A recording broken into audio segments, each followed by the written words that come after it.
Om Swastiastu, Assalamualaikum warahmatullahi wabarakatuh. Salam dan Namo Buddhaya. Para pemirsa sekalian yang saya kasihi, dalam kesempatan ini saya ingin berbagi tentang nilai spirit dari jajan atau kue ya.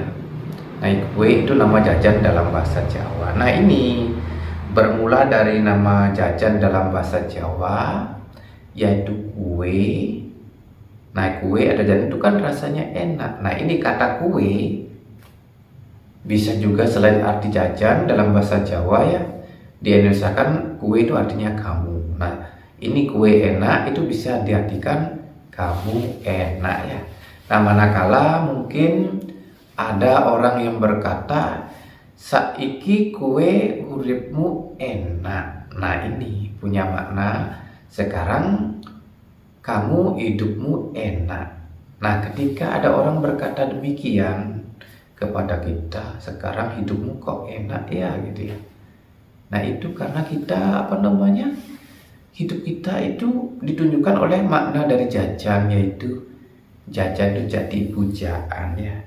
Nah, kalau kita di masyarakat atau dimanapun kita berada jadi seorang pujaan, ada jadi seorang idola, tentu hidup kita akan enak ya.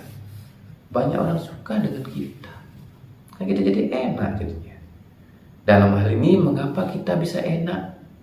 Nah, karena hidup kita itu mungkin jadi orang berprestasi, jadi orang punya karya cipta, hasil karya yang bagikan kue yang rasanya enak, banyak disuka oleh masyarakat ya.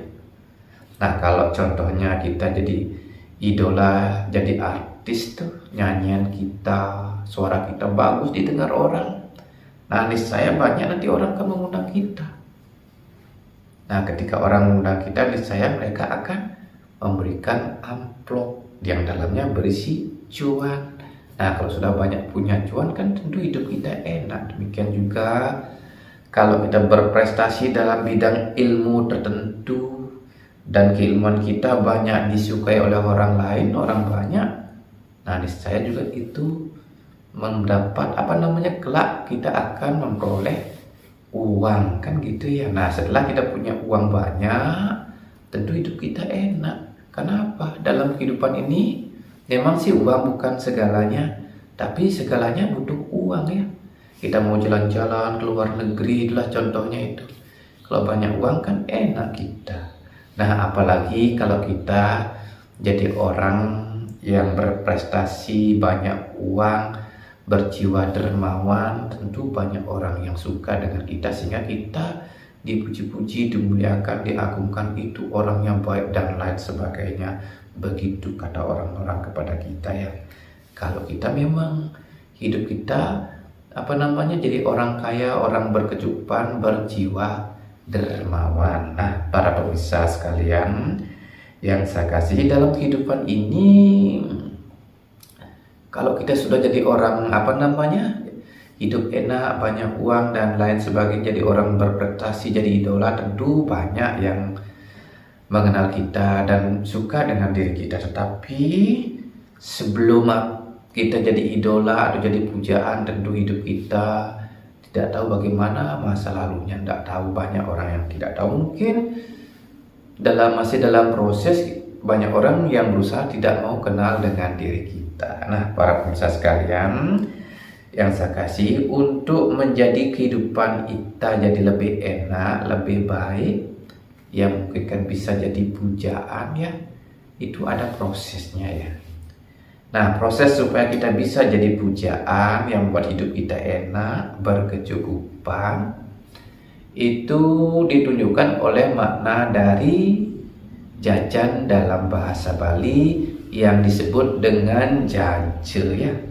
Nah, jaje ini memiliki pesan japo mantra jemetin ya. Japo mantra jemetin itu artinya berjapa dengan tekun, dengan rajin. Nah, berjapa itu dalam ajaran Islam sama dengan berzikir ya. Jadi dalam hal ini supaya kelak kita bisa jadi seorang pujaan, hidup kita enak, kita harus berjapa atau berzikir dengan rajin ya. Nah, berjapa atau berzikir dengan rajin itu dalam ajaran agama itu berguna untuk mengisi pikiran dan akal budi kita ya. Akal budi kita yang awalnya kosong, kurang potensi, kurang kecerdasan, kurang keterampilan itu perlu diisi ya. Berjapa atau berzikir itu merupakan cara untuk mengisi pikiran dan akal budi kita, bagaikan kita mengumpulkan butir demi butir beras atau butir demi butir beras ketan jadi banyak ya. Nanti setelah banyak baru dimatangkan, kan demikian juga kalau kita berjapa dan berzikir dengan tekun akan memungkinkan isi dari pikiran dan akal budi kita yang memungkinkan kita bisa jadi orang cerdas, jadi orang yang punya prestasi, jadi orang yang mampu melahirkan ide-ide itu juga perlu nanti setelah banyak dimatangkan ya, dimatangkan. Nah, dalam menjalankan ajaran agama dengan cara berjapa atau berzikir inilah yang kiranya lumayan berat tantangannya kalau kita mengawali kepingin mengisi pikiran kita agar di kemudian hari biar hidup kita jadi lebih enak ya. Terutama kalau berjapa atau berzikir di lingkungan masyarakat yang tidak mengenal agama atau yang tahu berkeyakinan hanya sebatas tradisi, kita akan dipermasalahkan. Seperti saya dulu awalnya, karena masyarakat jarang yang tahu apa itu berjapa, apa itu berzikir. Taunya mereka itu menganggap bahwa berjapa itu hanya ajaran dari orang Islam, dikirain sudah bawa ajaran yang aneh-aneh, padahal menurut kitab suci Hindu juga ada yang namanya kegiatan berjapa mantra. Nah, itu saya dulu melakukan kegiatan japa mantra berawal dari pikiran saya rasanya hampa, tidak ada apa, tidak ada harapan rasanya dalam kehidupan ini. Nah, sehubungan dengan itu saya berusaha menerapkan ajaran agama dengan laku japa atau zikir dalam istilah Islam, tentunya dengan memakai lafal atau bacaan sesuai dengan ajaran saya. Nah, itu saya jalani. Nah, inilah di tengah masyarakat yang tidak mengerti hal ini, saya jadi dipertanyakan, jadi penuh bagaimanalah tanggapan orang. Nah, ini melakukan kegiatan japa mantra di lingkungan masyarakat yang tidak paham itu bagaikan menanam padi ketan ya. Ketan itu kebanyakan tantangan dan rintangan gitu ya. Seperti saya kalau jadi petani tanam padi ketan itu paling disuka oleh tikus. Digerogoti dari bijinya dulu. Kalau kita ngambur sudah direbut dari tikus, dan itu sudah tumbuh jadi pohonnya juga dikerjain tikus, nanti sudah jadi buah juga dikerjain tikus.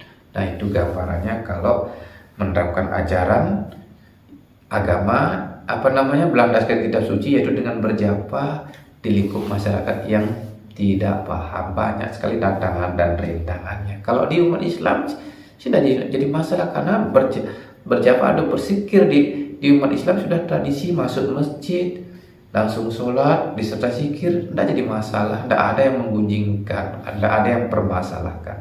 Tapi kalau di lingkup masyarakat yang tidak paham dengan ajaran agama secara berdasarkan kitab suci, itu akan dipermasalahkan ya, seperti saya alami dulu. Nah, begitu pengalaman saya masa lalu, itulah masa lalu aja, jangan terlalu dirisaukan, karena kita harus maklumi karena orang tidak paham tuh. Nah, kita yang paham, yang mengerti harus bisa bersikap yang namanya kita tahu beradaptasi dengan lingkungan. Nah, ketika masyarakat tidak begitu paham dengan ajaran inilah berjapa atau berzikir, saya berusaha menerapkannya ya secara sembunyi-sembunyi, yang intinya atau tujuannya untuk mengisi pikiran dan akal budi saya. Nah, setelah berisi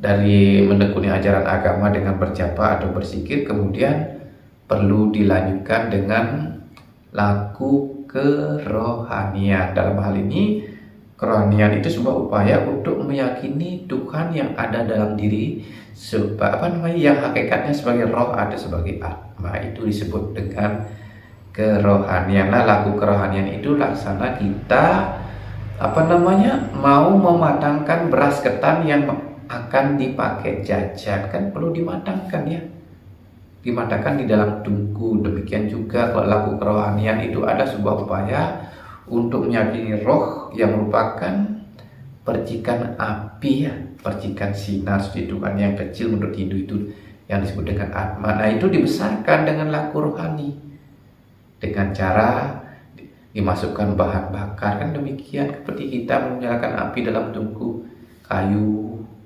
Bakarnya kayu itu punya makna, kalau yakin ucapkan nama Tuhan berulang-ulang. Nah, dalam bahasa Bali kayu itu menunjukkan kayun yang artinya kemauan. Kemudian nama lain dari kayu dalam bahasa Bali disebut dengan sang. Sang yang menunjukkan sang yang. Sudah itu api, dari kata api itu setiap hurufnya saya panjangkan jadi Atmo, pusat hidup. Nah, kemudian kalau kata kayu dalam bahasa Bali sang itu dan kepanjangan kata api digabungkan akan menjadi kayun, ingat sang yang Atmo pinake pusat hidup, yang artinya mau ingat sang roh selaku pusat hidup kita. Untuk mengingat inilah kita penting mengucapkan lapa lagi berjapa, tapi arah dari keyakinan kita pada Atma atau pada roh supaya nyalanya semakin membesar ya. Api yang kecil jadi besar ya. Nah, pada saat kita mengawali untuk menghidupkan kita punya api Atma ini juga penting disertai dengan laku pernapasan.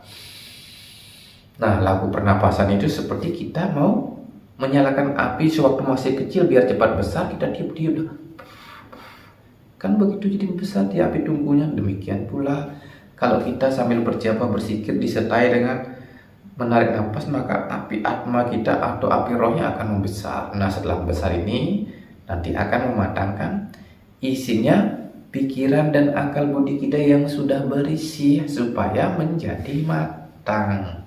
Nah, itu laku kerohaniannya untuk membesarkan ini. Nah, ini setiap hari dijalani pagi dan sore gitu ya. Nah, setelah cukup matang seperti kita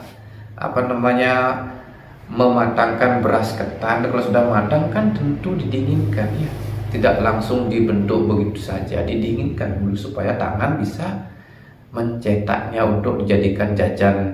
Kalau Jawa jajan rengginang, kalau Bali jajan gino ya, dinginkan dulu. Nah, ini punya makna, ada masanya kita dingin ya, semangat kita untuk menjalankan kerohanian, menjalankan ajaran agama itu kurang begitu semangat, ada masa dingin-dingin. Itu bagikan mendinginkan dari beras ketan yang sudah matang ya, supaya sebentarnya kalau dingin kan enak dibentuk dengan tangan kita dipegang sedemikian rupa. Nah, sekiranya demikian pula ada masanya kita dingin, nanti setelah dingin waktunya cukup nanti supaya ada perubahan ya dalam diri kita, akal kita terbentuk, isi dari potensi dalam diri kita terbentuk. Nanti akan ada lagi tantangan seperti tangan yang mau ngambil bahan jajannya yang sudah masak tadi dicetak sedemikian rupa. Nah, itu punya makna nanti akan banyak tantangan yang datang mempermainkan diri kita.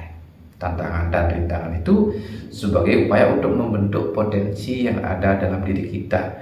Nah, dengan adanya tantangan dan rintangan tersebut itu memungkinkan juga kita lagi bangkit menjalankan ajaran kerohanian. Dalam hal ini menjalankan kerohanian tingkat ini adalah kita berusaha untuk mendapatkan sinar suci Tuhan, untuk menjemur isi dari akal budi kita yang tadi sudah dimatangkan, dicetak-cetak sedemikian rupa ya, itu untuk mengeringkan ya, seperti kita menjemur bahan jajan itu yang sudah jadi, itu sudah dibentuk-bentuk, dijemur di terik matahari ya, demikian biar dapat sinar matahari kan jadi kering. Itu juga sebagai pendekun kerohanian berusaha untuk mendapatkan sinar suci beliau supaya menerangi isi dari pikiran dan akal budi kita.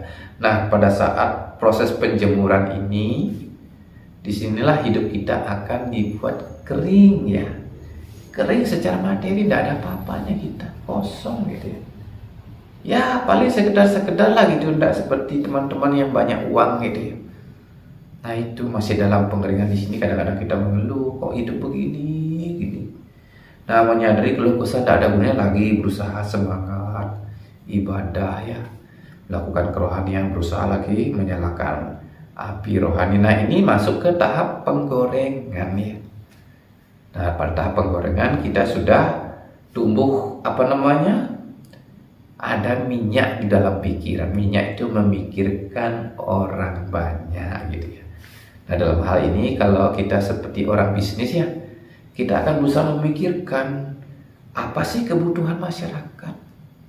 Oh, kebutuhan masyarakat begini, saya harus jual begini, kan demikian para pebisnis. Nah, demikian juga para pendukun spiritual ya, sudah mulai memikirkan orang banyak, orang banyak butuh begini gitu ya. Nah, sekarang pemikirannya yang demikian beserta buah pemikirannya itu supaya matang, supaya layak dinikmati oleh masyarakat. Nah, ini lagi ada proses penggorengan ya.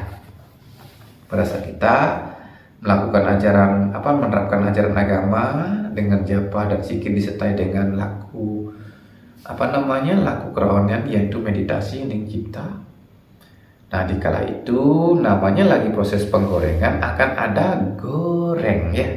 Godaan, mereng-merengan. Akan datang lagi godaan yang lumayan membuat hidup kita di mereng-merengan. Mau akan stres saja pikiran oleh datangnya godaan dan cobaan yang menempa diri kita ya dalam kehidupan ini. Di rasanya mereng, mau stres rasanya. Kalau tidak tahan-tahan mungkin ya itulah ingin mengambil jalan pintas rasanya itu. Tapi itulah namanya bagian dari proses kehidupan. Godaan hidup itu yang buat hidup kita mereng-merengan harus dijalani. Nah, para pemirsa sekalian, seperti kita ketahui kalau menggoreng itu kan semua ada batasnya ya. Batasnya kalau digoreng terus nanti kan lama-lama gosong. Demikian juga godaan dalam menjalankan ajaran keagamaan itu ada batasannya. Dalam artian orang yang menggoda kita, mempermainkan kita juga mungkin ada rasa bosannya, atau mereka juga kena sial. Akhirnya mereka tidak berani lagi mempermainkan kita karena mungkin sudah batas waktunya ya gitu. Nah, seiring waktu setelah godaan berlalu, maka pikiran dan akal budi kita ya isinya sudah terbentuk bagikan kue yang sudah matang ya. Orang Bali bilang ini jaje gine ya. Jaje gine jabu matre jemetin dong kadang bisa ngelah keginan artinya punya pekerjaan ya, punya pekerjaan khusus yang istilahnya pekerjaan itu bisa menghasilkan uang, yang mana pekerjaan itu menghasilkan buah karya cipta yang kiranya disukai oleh orang lain. Tinggal nanti kalau sudah jadi tinggal mempromosikan, mengasih informasi kepada orang lain. Sama halnya dengan saya ini, berbagi cerita, berbagi pengetahuan lewat YouTube ini juga berbagi hasil karya cipta. Nah, ini saya mampu memberikan pengertian tentang ini dah. Nilai spirit dari jajan, kue dan jajan ini merupakan bagian dari hasil karya cipta saya yang saya informasikan kepada para pemirsa sekalian. Nah, para pemirsa sekalian yang saya kasihi, kemudian jajan gina dalam bahasa Jawa itu kan disebut dengan kue rengginang mungkin ya. Nah, rengginang itu menunjukkan reng itu bareng, gi itu gigih ibadah, nang itu kemenangan. Nah, ketika kita sudah jadi seorang Jawa, tapi yang Jawa yang dimaksud bukan Jawa kesukuannya, tapi Jawa itu menunjukkan jawara. Jadi kalau kita sudah menjadi seorang jawara, jadi seorang pemenang dalam kehidupan ini, kita ya berusaha memotivasi teman, mengajak teman sesuai dengan kepanjangan kata rengginang. Ayo bareng gigih ibadah supaya kita berhasil meraih kemenangan. Kan demikian ya. Kalau kita sudah jadi jawara yang bijaksana, yang punya kepedulian dengan teman-teman, kalau kepingin hidupnya enak seperti kue yang rasanya enak, ada jajan yang rasanya enak, baiknya bareng gigih ibadah ya. supaya bisa meraih kemenangan atau kesuksesan. Dalam hal ini ibadah agama itu penting sekali, terutama untuk berjapa dan berzikir itu mengisi pikiran dan akal budi kita ya, supaya pikiran kita dan akal budi kita yang awalnya kosong jadi berpotensi ya. Kalau sudah berpotensi, kelak di kemudian hari kita bisa menghasilkan buah karya dari pikiran dan akal budi kita sendiri. Nah, para pemirsa yang saya kasih, itulah nilai spirit dari jajan kue atau jaje ya, yang dalam bahasa Bali yang dapat saya informasikan kepada para pemirsa. Kurang dan lebihnya saya mohon maaf yang sebesar-besarnya, karena saya sebagai manusia biasa tentu tidak luput dari kekurangan dan kesalahan. Di akhir cerita ini saya ucapkan Om Santi Santi Santi Om.